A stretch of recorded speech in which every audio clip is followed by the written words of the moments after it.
ರಿಷಬ್ ಶೆಟ್ಟಿಯ ಶಿವಾಜಿ ಪಾತ್ರಕ್ಕೆ ವಾಟಾಳ್ ನಾಗರಾಜ್ ಅಪಸ್ವರವೆತ್ತಿದ್ದಾರೆ. ಮಹಾರಾಷ್ಟ್ರದಲ್ಲಿ ಕನ್ನಡದ ನಾಯಕರ ಪ್ರತಿಮೆ ಇಲ್ಲ, ಆದರೆ ಕರ್ನಾಟಕದವರು ಶಿವಾಜಿ ಸಿನಿಮಾ ಮಾಡ್ತಾ ಇದ್ದಾರೆ. ಶಿವಾಜಿ ಸಿನಿಮಾ ಅನಿವಾರ್ಯ ಅಲ್ಲ ಅಂತ ವಾಟಾಳ್ ನಾಗರಾಜ್ ಹೇಳಿದ್ದಾರೆ. ಕನ್ನಡದಲ್ಲಿ ಛತ್ರಪತಿ ಶಿವಾಜಿ ಸಿನಿಮಾ ಬೇಕಿರಲೇ ಇಲ್ಲ. ರಿಷಬ್ ಶೆಟ್ಟಿ ಯೋಚಿಸುವ ಸಮಯ ಬಂದಿದೆ ಅಂತ ವಾಟಾಳ್ ನಾಗರಾಜ್ ಹೇಳಿದ್ದಾರೆ. ರಿಷಬ್ ಶೆಟ್ಟರು ಹಿಂದಿಯ ಒಂದು ಸಿನಿಮಾದಲ್ಲಿ ಶಿವಾಜಿಯ ಪಾತ್ರವನ್ನು ಮಾಡ್ತಾ ಇದ್ದಾರೆ. ಇದಕ್ಕೆ ಈಗ ಅಪಸ್ವರ ಎತ್ತಲಾಗ್ತಾ ಇದೆ. ಒಂದು ಕಡೆ ಕರ್ನಾಟಕ ಬಂದ್ಗೆ ಕರೆ ಕೊಟ್ಟಿದ್ದಾರೆ, ಇದರ ಮಧ್ಯೆ ಇದಕ್ಕೂ ಕೂಡ ಅಪಸ್ವರ. ಪರಭಾಷಾ ಚಿತ್ರಗಳನ್ನು ಬಹಿಷ್ಕಾರ ಆಗ್ತೀವಿ. ನಮ್ಮಲ್ಲಿ ಕನ್ನಡ ಚಿತ್ರಗಳ ಪರಿಸ್ಥಿತಿ ಹೀನಾಯವಾಗಿದೆ. ಮಹಲ್ಗಳಲ್ಲೆಲ್ಲ ಪರಭಾಷೆಯವರು. ಕನ್ನಡ ಚಿತ್ರ ಉಳಿಯೋದು ಹೆಂಗೆ, ಕನ್ನಡ ಚಿತ್ರರಂಗ ಬೆಳೆಯೋದು ಹೆಂಗೆ, ಕನ್ನಡ ಚಿತ್ರರಂಗಕ್ಕಾಗಿ ನಿರಂತರ ಹೋರಾಟ ಮಾಡಿದ್ದೀವಿ ಹಿಂದೆ.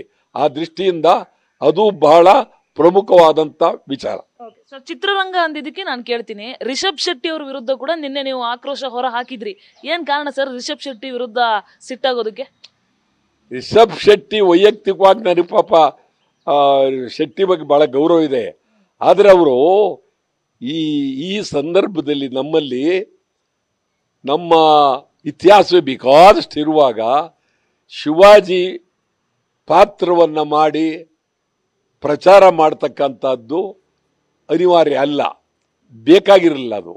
ಅದರಿಂದ ನಮ್ಮಲ್ಲೇ ಬೇಕಾದಷ್ಟು ಕಿತ್ತೂರು ರಾಣಿ ಚೆನ್ನಮ್ಮ, ಬೆಳವಾಡಿ ಮಲ್ಲಮ್ಮ, ಬೇಕಾದಷ್ಟು ಸಂಗೊಳ್ಳಿ ರಾಯಣ್ಣ ನಿರಂತರವಾಗಿ ಇವತ್ತು ನಿಮ್ಗೆ ಹೇಳೋದಾದ್ರೆ ಇವತ್ತು ಮಹಾರಾಷ್ಟ್ರದಲ್ಲಿ ಕನ್ನಡ ನಾಡು ನುಡಿಯ ಇತಿಹಾಸದ ಮಹಾಮಹಿಮರು ಒಂದು ಪ್ರತಿಮೆ ಅಲ್ಲಿಲ್ಲ.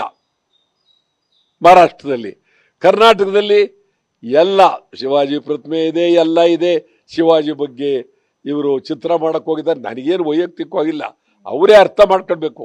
ಶಿವಾಜಿ ಚಿತ್ರ ಇವತ್ತು ಅನಿವಾರ್ಯ ಅಲ್ಲ, ಬೇಕಾಗಿಲ್ಲ. ಈಗ ಚಿತ್ರ ರಂಗದಲ್ಲಿ ಇವೆಲ್ಲ ಯೋಚನೆ ಮಾಡಬೇಕಾದ ಕಾಲ ಅವ್ರಿಗೆ ಬಂದಿದೆ.